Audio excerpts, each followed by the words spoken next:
manoloana iny zavantranga tetsy Anosipatrana omaly alina iny moa dia nanambara ny ben'ny tanàna Antananarivo renivohitra raha matoa lalao Ravalomanana fa ametraka fitoriana ny kaomina. Dia jerentsika indray ny sary mirakitra izay. Ametraka fitoriana ny kaomina Antananarivo renivohitra manoloana io zavantranga omaly alina teny Anosipatrana io araka ny fanambarana nataon'ny ben'ny tanàna lalao Ravalomanana nataondro teo teny amin'ny lapan'ny tanàna Analakely.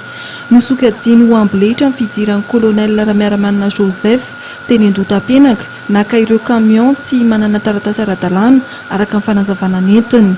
Manoloana ny zavantranga nanomboka tamin'ny 10 ora alina tamin'ny alatsinainy 5 septambra tao Anosipatrana tobin'ny polisy munisipaly ny komina Antananarivo renivohitra dia nisy andian'olona sivily sy miaramila misaritava sady mirongo fitaovam-piadiana niditra mikerina ary namoaka amboletra ireo camion pelo nampidirina fourrière satria tratram-body omby nitatitra varotra sy tany tsy misy alalana avy amin'ny commune urbaine Antananarivo.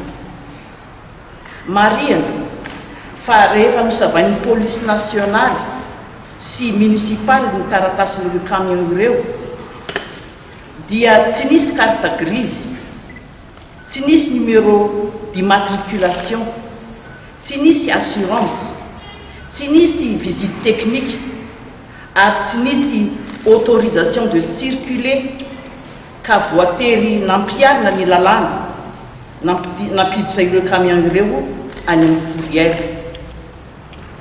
Noho izany amin'ny maben'ny tanàna Antananarivo ny tenako izay nametrahana ny fitokisana sy ny andraikitra anarina Antananarivo hialana amin'ny gaboraraka sy ny tsy fanaran-dalàna sy ny fahalotoana sy ny sisa dia malahelo ny tenako ary manameloka tanteraka ny fampiasana herisetra sy ny amboletra eto amin'ny tanàna Antananarivo renivohitra. Notondrondra matoa lalao Ravalomanana manokana ho tompon'antoka tao anatin'ny zavantranga teny Anosipatrana ny kolonel Ramiaramanana Joseph PDS teo aloha sady mpandrindra ny tetikasa amin'ny filoham-pirenena. Tsy mbola namoaka ny heviny hatreto ny kolonel Ramiaramanana Joseph, misy kosa ny fanambarana avy amin'ny ministera mpanjakana.